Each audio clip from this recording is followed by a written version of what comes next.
Assalamualaikum warahmatullahi wabarakatuh. Selamat siang. Hari ini kita akan mempelajari tentang termokimia. Itu kita akan nanti belajar tentang yang pertama adalah perubahan entalpi. Yang selanjutnya kita juga akan belajar tentang sistem dan lingkungan. Oke. Perubahan entalpi nanti akan melibatkan beberapa jenis perubahan entalpi, yaitu perubahan entalpi pembentukan, ada penguraian, pembakaran, dan netralisasi. Kemudian dalam lingkup sistem dan lingkungan kita akan mempelajari tentang reaksi endoterm dan reaksi eksoterm, ya.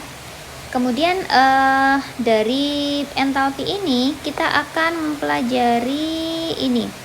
Ada eksperimennya tentang kalorimeter. Kemudian ada hukum Hess, ada tentang data pembentukan delta H, dan ada tentang data energi ikatan.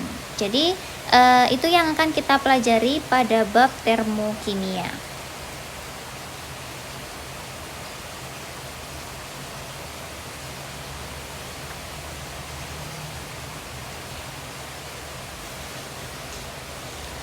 Jadi bahan bakar itu adalah salah satu contoh sumber energi panas, ya.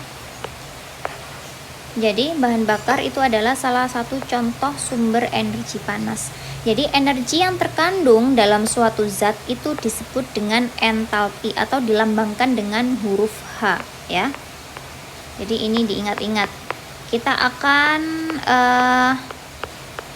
ketemu huruf H sampai bab ini habis, ya. Jadi H di sini bacanya adalah entalpi. Setiap reaksi kimia selalu disertai dengan perubahan entalpi. Jadi perubahan entalpi sendiri itu disimbolkan dengan delta H. Jadi kalau ada segitiganya itu bacanya adalah delta, ya. Delta artinya adalah perubahan entalpi. Nah, pada reaksi kimia, energi yang dilepaskan maupun energi yang diserap itu berbentuk kalor, ya. Jadi kalor dapat berpindah dari sistem ke lingkungan atau dari lingkungan ke sistem, ya. Jadi di bab ini kita akan mempelajari juga sistem itu apa sih, lingkungan itu apa.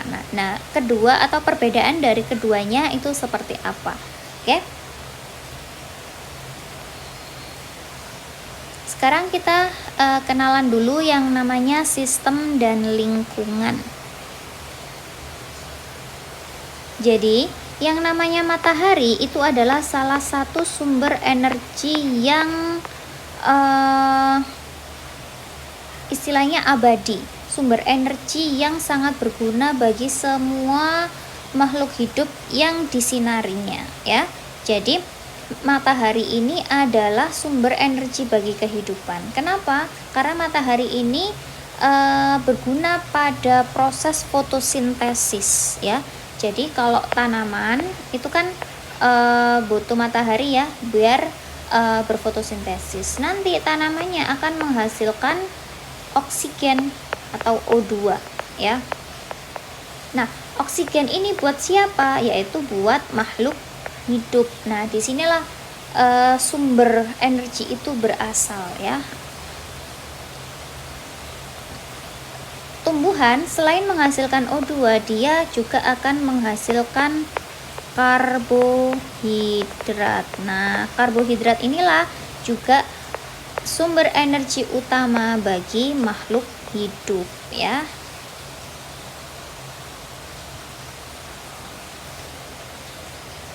Ini tadi yang saya jelaskan. Nah, energi dapat diubah dari suatu bentuk energi menjadi bentuk yang lain, ya. Ini hukum-hukumnya yang harus kalian pahami terlebih dahulu. Peristiwa lain yang menunjukkan hukum kekekalan energi kimia, misalnya batu baterai dapat menyalakan lampu senter, ya. Anda sudah tahu ini pasti, ya. Kemudian batu baterai setelah bereaksi, ada reaksi kimia di dalamnya, maka dia akan menghasilkan energi listrik. Jadi batu baterai tadi itu ada perubahan kimianya, ya. Jadi dari energi kimia dia akan berubah menjadi apa? Energi listrik ya.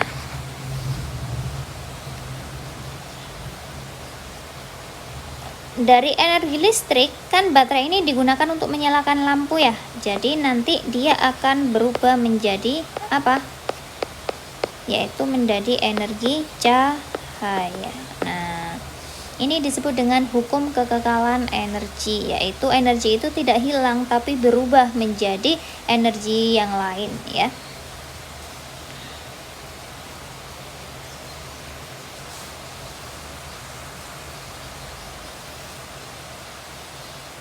Nah, sekarang kita ke perubahan entalpi. Jadi, energi yang terkandung di dalam suatu sistem atau zat itu disebut dengan entalpi. Jadi, entalpi ini adalah suatu sifat ekstensif dari materi ya, maka bergantung pada jumlah zat mol. Artinya apa sih maksudnya ini? Maksudnya adalah semakin banyak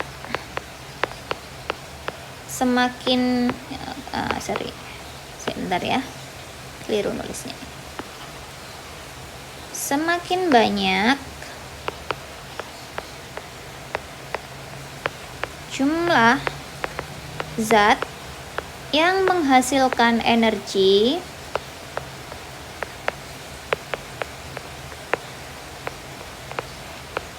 maka semakin besar energi yang akan dihasilkan ya.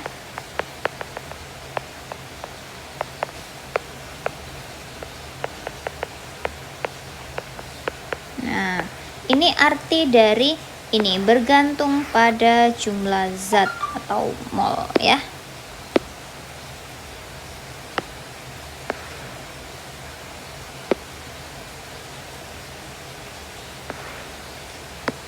Oke. Energi suatu sistem tidak dapat diukur. Yang dapat diukur adalah perubahan entalpi yang menyertai perubahan zat ya. Jadi yang diukur adalah delta H-nya, yaitu perubahan energinya atau perubahan entalpinya. Jadi kita hanya dapat menentukan entalpi atau perubahan energi yang dilepaskan atau yang diserap pada suatu reaksi gitu.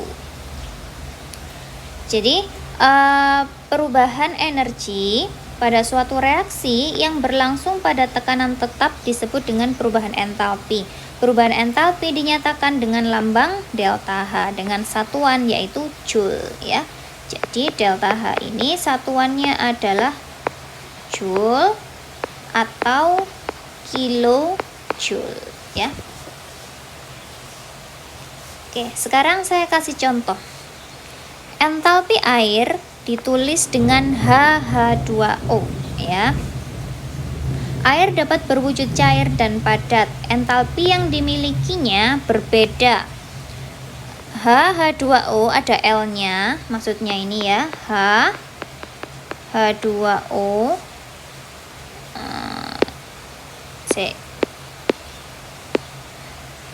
H2O yang ada simbol L-nya.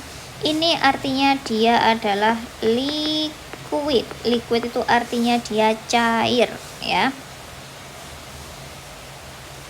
Entalpinya berbeda dengan H atau H2O pada bentuk S. S di sini adalah solid. Solid itu artinya adalah padat ya. Ini energinya atau perubahan entalpinya berbeda ya, dimana H2O dalam bentuk liquid itu entalpinya lebih besar ya. Jadi untuk mengubah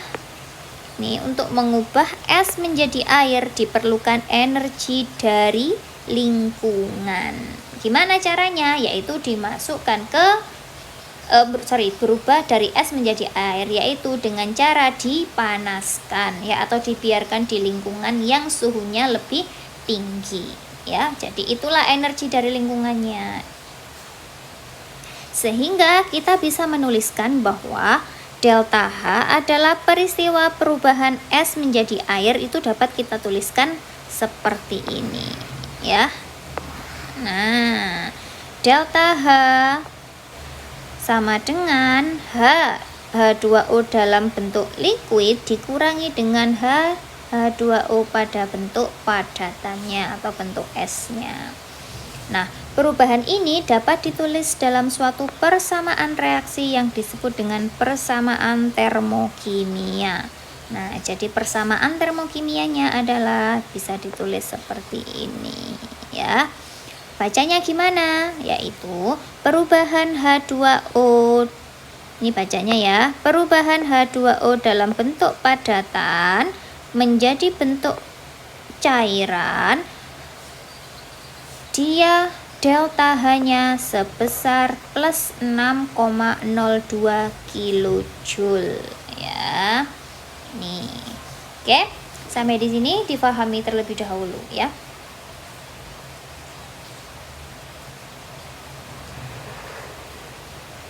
Oke. Sekarang saya kenalkan dengan yang namanya reaksi eksoterm dan reaksi endoterm. Nah, apa itu? Kita jelaskan satu-satu ya. Yang pertama, reaksi eksoterm. Jadi, yang namanya reaksi eksoterm itu adalah satu, diingat-ingat ya, yang delta H-nya bernilai negatif. Itu dulu. Yang kedua, reaksi eksoterm itu adalah reaksi di mana dia menghasilkan panas atau mengeluarkan kalor atau panas ya. Kalor itu artinya panas. Oke, sekarang saya jelaskan satu-satu. Sekarang di bacaan ini diperhatikan terlebih dahulu. Yang pertama, kamu pernah nggak masukkan bongkahan batu kapur ke dalam air? Tahu batu kapur ya, gamping itu loh. Nah, gamping kalau dimasukkan ke dalam air, dia lama-lama akan terjadi gelembung gas. Dan campuran air dengan kapur tadi menghasilkan panas. Pernah ya gamping masukkan ke dalam air, airnya kan akan beluduk-beluduk gitu ya, ada gasnya dan ada panasnya. Kemudian panas dihasilkan dari zat-zat yang bereaksi yang merupakan sistem, kemudian dilepaskan ke lingkungan. Jadi gini, tak ilustrasikan tadi, ini saya punya wadah. Nah, wadahnya ini ada airnya. Kemudian saya masukkan batu kapur di sini ya. Gamping tadi dulu. Nah, campuran air dan batu kapur ini disebut dengan sistem. Sedangkan yang namanya gelasnya ini disebut dengan lingkungan. Udara yang di sini itu juga disebut dengan lingkungan. Ya. Sedangkan yang ada di sini ya, yang ini di sini campuran air dan apa ini namanya? Gampingnya ini disebut dengan sistem. Ya. Jadi, reaksi ini, reaksi antara batu kapur dengan air ini disebut sebagai apa? Sebagai reaksi eksoterm. Kenapa kok disebut dengan reaksi eksoterm? Karena energi panas atau kalor berpindah dari sistem ke lingkungan ya. Tadi kan menghasilkan panas ya. Nah, menghasilkan panas di sini, maka dia panasnya kan keluar. Nah, panas ini berpindah dari sistem ke lingkungan ya. Jadi Kesimpulannya, entalpi sistem sebelum reaksi itu lebih besar daripada sesudah reaksi, atau ini delta H reaksi lebih besar dari, atau H reaksi lebih besar dari H hasil reaksi. Perubahan entalpi sistem menjadi lebih kecil dari 0 atau delta H sama dengan negatif ya, ini diingat-ingat. Sehingga kalau kita tulis ya, tadi ya, batu kapur itu ya, batu kapur itu apa sih rumus kimianya? Ini loh, batu kapur itu rumus kimianya CaCO3 kemudian ditambah dengan H2O. Ini namanya adalah H pereaksi. Tak gedein ya.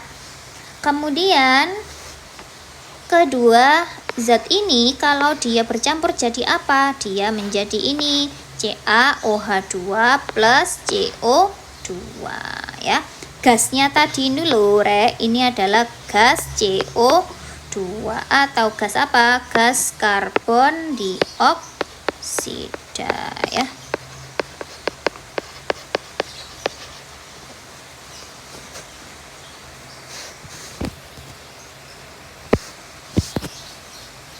Oke, sekarang saya tunjukkan persamaan termokimianya. Jadi, persamaan termokimianya antara batu kapur dicampur dengan air itu seperti ini ya. Nah, ini sebenarnya bisa ditulis panjang. Jadi kalau kalian nulis di buku, tulis aja memanjang ya, jangan pedot-pedot gitu. Jadi cara nulisnya gini. CaCO3 dalam bentuk padatan S itu kependekan dari solid, ditambah dengan H2O dalam bentuk liquid menjadi CaOH 2 kali dalam bentuk aki. Aki itu aqueous atau larutan ya. Liquid sama larutan beda ya. Ditambah dengan CO2 dalam bentuk gas. Nah, sebentar, tak geser dulu.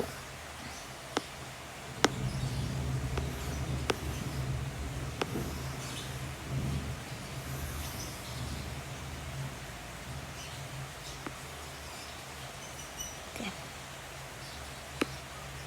Cara nulisnya gini ya.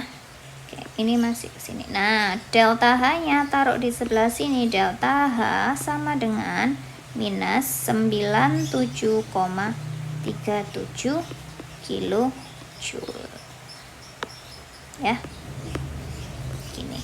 Jadi Anda nulisnya persamaan reaksi eksoterm maupun endoterm kalau bisa memanjang, dan delta H ada di sebelah kanannya ya.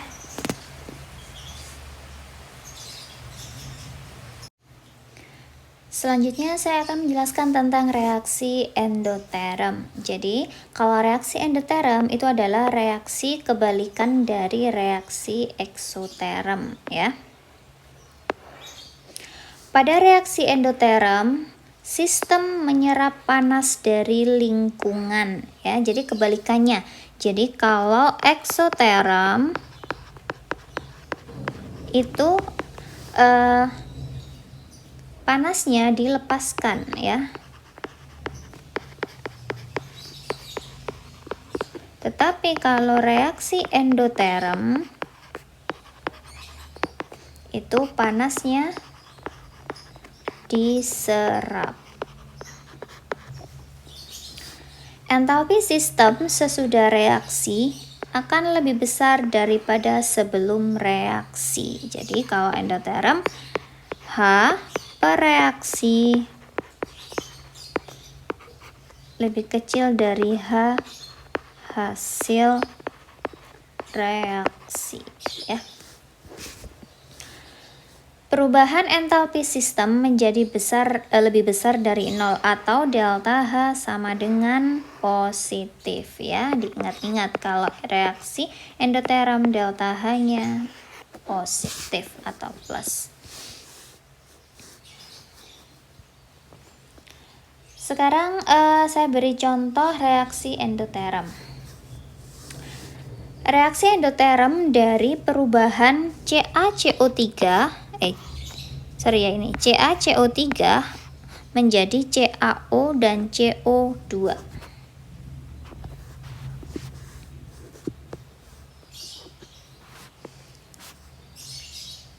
Untuk mengubah CaCO3 dalam bentuk padatan ya, ini ada S-nya, berarti dia berbentuk padatan, menjadi batu gamping atau CaO dan gas CO2 diperlukan energi panas. Jadi ini kebalikannya yang tadi. Kalau saya menjelaskan reaksi eksoterm tadi itu adalah batu gamping yang dikasih air ya. Sekarang kebalikannya, proses pembentukan batu gamping itu ya.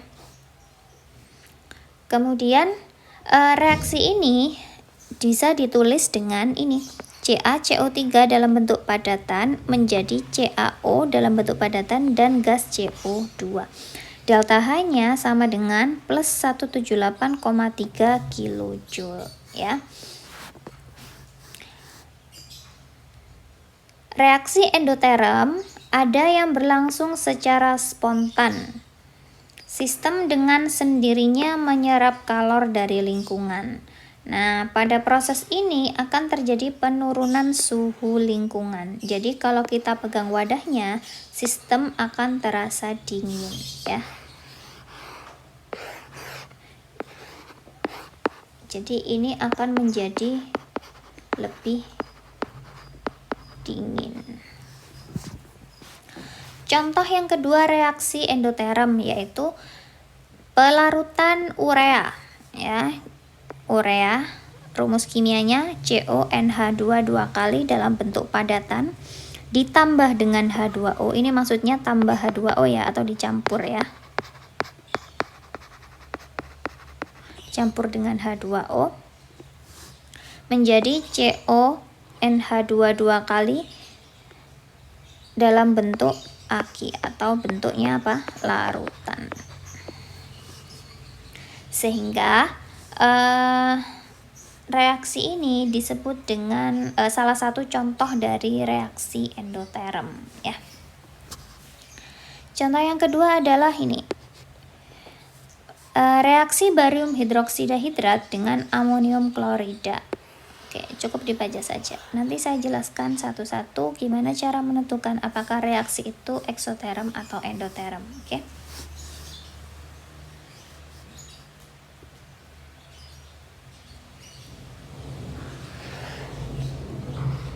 Selanjutnya, macam-macam perubahan entalpi atau macam-macam dari delta H ya.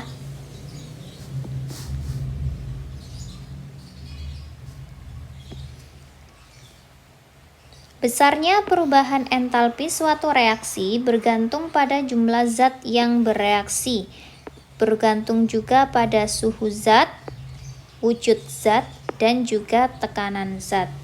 Maka, perubahan entalpi dihitung berdasarkan keadaan standar, yaitu keadaan pada suhu dan tekanan standar pada suhu 25 derajat dan tekanan 1 atmosfer. Meskipun ya setiap lokasi, setiap ruangan itu berbeda suhu dan tekanannya, tetapi secara teori entalpi itu biasanya diukur dalam keadaan atau yang standar, yaitu pada suhu 25 derajat Celcius dan tekanan 1 atmosfer.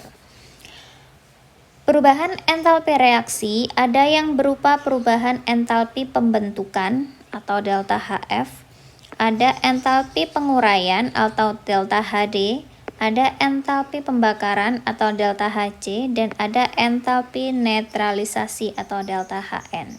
Ini adalah jenis atau macam-macam entalpi ya. Jadi ada 4 ini yang akan kita pelajari. Ada delta HF, ada delta HD, ada delta HC, dan ada delta HN ya. Sekarang kita akan pelajari satu-satu apa itu masing-masing delta H. Yang pertama adalah delta HF atau perubahan entalpi pembentukan standar. Jadi, perubahan entalpi pembentukan standar atau delta HF suatu zat itu adalah perubahan entalpi yang terjadi pada pembentukan 1 mol zat dari unsur-unsurnya diukur pada keadaan standar. Saya kasih contoh. Pembentukan AgCl. Ya, AgCl ini suatu zat ya. Ini namanya adalah AgCl itu apa ya kepanjangannya ya? Perak klorida. Kalau nggak salah ya. Ag itu perak ya. Ag itu perak, kalau Cl itu klorida. Jadi perubahan pembentukan AgCl itu bisa ditulis dengan reaksi berikut. AgS awalnya perak yang berbentuk padatan ditambah dengan gas klor yang berbentuk gas, ya klor yang berbentuk gas, dia akan menjadi AgCl yang berbentuk dengan padatan. Nah, maksudnya apa sih? Zat A ditambah dengan zat B menjadi zat C. Ini disebut dengan reaksi pembentukan ya. Itu delta H-nya sebesar min 127 kJ per mol. Artinya apa sih kilojoule per mol ini? Setiap 1 mol ya, 1 mol bahan, energi yang dibutuhkan itu sebesar min 127 kJ. Nah, gitu artinya ya. Yang nomor 2 contohnya. Pembentukan KMNO4. Pembentukan KMNO4 atau pembuatan KMNO4 bisa dibuat dengan yang pertama adalah kalium yang berbentuk padatan ditambah dengan mangan, Mn itu mangan dalam bentuk padatan, kemudian ditambah dengan O2 yang berbentuk gas, maka dia akan membentuk KMNO4 yang berupa solid atau padatan gitu. Nah, delta H-nya yang diperlukan adalah minus 813 kJ per mol. Artinya apa? Setiap 1 mol pembentukan ini membutuhkan energi sebesar 813 kJ ya.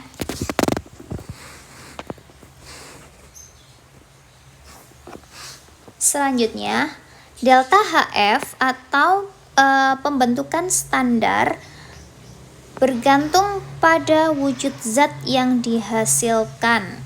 Misalnya H2O dalam bentuk liquid ya, itu delta H-nya berbeda dengan H2O dalam bentuk gas ya. Jadi pembentukan air dari gas hidrogen dengan gas oksigen, yang satu berbentuk cairan, yang satu berbentuk gas, maka nilai dari delta HF-nya itu berbeda ya. Yang berbentuk larutan delta HF-nya sebesar ini minus 285,8, sedangkan yang berbentuk gas delta HF-nya adalah minus 241,8.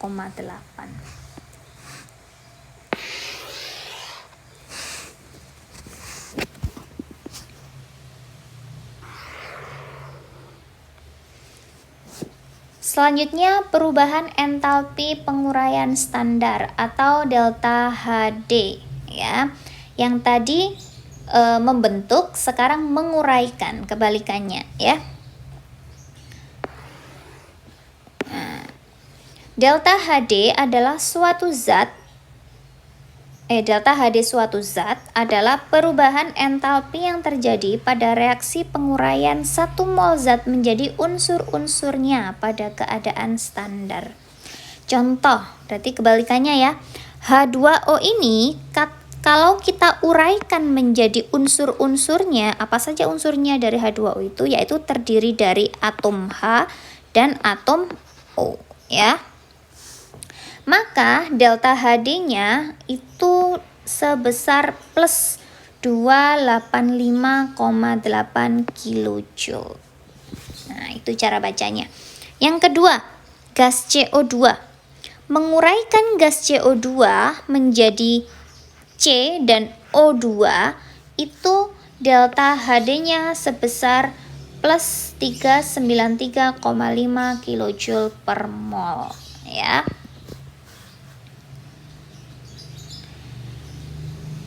Menurut Marquis dari Prancis, dalam penelitiannya menemukan bahwa jumlah kalor yang dibebaskan pada pembentukan senyawa dari unsur-unsurnya itu sama dengan jumlah kalor yang diperlukan pada penguraian senyawa tersebut menjadi unsur-unsurnya, ya.